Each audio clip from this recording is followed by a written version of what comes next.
আসসালামু আলাইকুম প্রিয় দর্শক বন্ধুরা, আজকে আমি নড়াইলের ঐতিহ্যবাহী চিত্রা নদীর পাড়ে এলাম ঘুরতে। তো গানের শুটিং করতে আসছিলাম, ধরে রাখতে পারলাম না নিজেকে যে দেখি একটু দেখাই আপনাদের। তো সবাই শুনছেন বাংলাদেশের চিত্রা নদীর কথা, তো সেখানেই এখন আমি দেখেন নদীর পাড়ে দাঁড়িয়ে আছি। অনেক দূর থেকে দেখা যাচ্ছে, অনেক সুন্দর প্রকৃতি এখানের। এটা হলো এস এম সুলতানের নড়াইল। তো এর পাশেই এস এম সুলতানের বাড়ি আছে, অন্য একদিন দেখাবো আপনাদের। নদীর ওই পাড়টা অনেক সুন্দর লাগছে, দূর থেকে তো এক পাড়ের থেকে অন্য পাড় আরও বেশি সুন্দর লাগে। ওই পাশে জমিদার বাড়ি আছে, পিকনিক চলছে এখানে, অনেকেই আসছে। এখানে একটা স্কুল আছে, ওখানে সব ছাত্রছাত্রীরা আসছে, টিচাররা আসছে, তো অনেক মজা করছে ওরা, হই হুল্লা হচ্ছে ওখানে। তো আমার ভাল লাগছে, এই প্রকৃতিটা অনেক সুন্দর, অসাধারণ। নদীর পাড়টা শুকিয়ে গেছে এখন, কিছুদিন আগেও এখানে অনেক পানি ছিল। যাই হোক, এই টাইমে শুকনো থাকে। অনেক সুন্দর লাগলো আমার এখানে এসে। তো একটা শাহিয়াল গরু দেখতে পেলাম, লাল টুকটুকে, আমার অনেক ভালো লাগে গরু। তো আমি ওকে আদর করলাম, লোভ সামলাইতে পারলাম না ওকে দেখে। তো ও আমার আদর পেয়ে না বেশ মাতোয়ারা হয়ে গেছিল।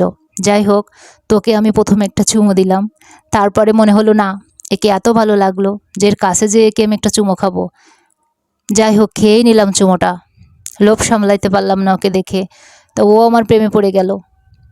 হ্যাঁ, আদর খেয়ে ও আমার কাছেও আসতে যাচ্ছিল, আরও আরও আদর খাবে। যাই হোক, তো ওকে আমার অনেক ভালো লাগলো, ওকে অনেকটা আদরও করলাম আমি। ও আমার কাছে চুপচাপ দাঁড়িয়েছিল, কোনো নড়াচড়া করছিল না।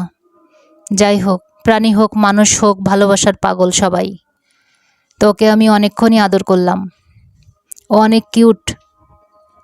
আর আমার অনেক ভালো লাগে ছোট গরু দেখলে বা লাল গরু দেখলে, আমি সামলাইতে পারি না, কাছে যেয়ে চুমো খাই।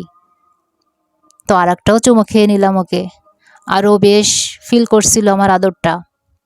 যাই হোক, ওকে আল্লাহ হাফেজ বলে আমি ওখান থেকে চলে আসলাম। তো চারিপাশটা দেখে আমার খুব ভালো লাগলো, অসাধারণ, খুব সুন্দর একটা জায়গা। এরকম নিরিবিলি একটা জায়গা, নদীর পাড়, অনেক সুন্দর লাগে। তো ঘড়ি দেখছিলাম, বেশ বেজেও যাচ্ছিল। হাজব্যান্ড বলল তাড়াতাড়ি করো, আর হবে না, অনেক বলেই ভিডিওটা করছিলাম আর কি। অনেক সুন্দর প্রকৃতির দৃশ্য, আমার ভালো লাগে এরকম নির্জন এলাকা। আর নদী বলে কথা, নদীর পাড় তো আরও বেশি সুন্দর লাগে। ঘুরে ঘুরে দেখছিলাম আর কি। তো আপনারাও দেখে নেন চিত্রা নদীর পাড়টা কেমন।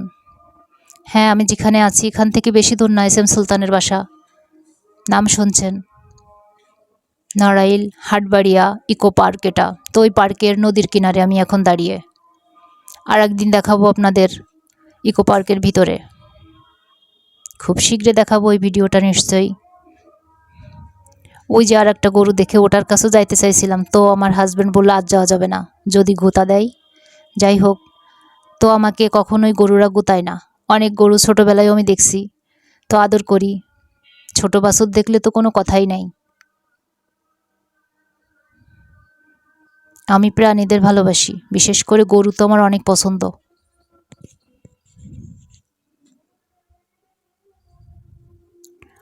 অসাধারণ একটি জায়গা, না আসলে বোঝা যাবে না।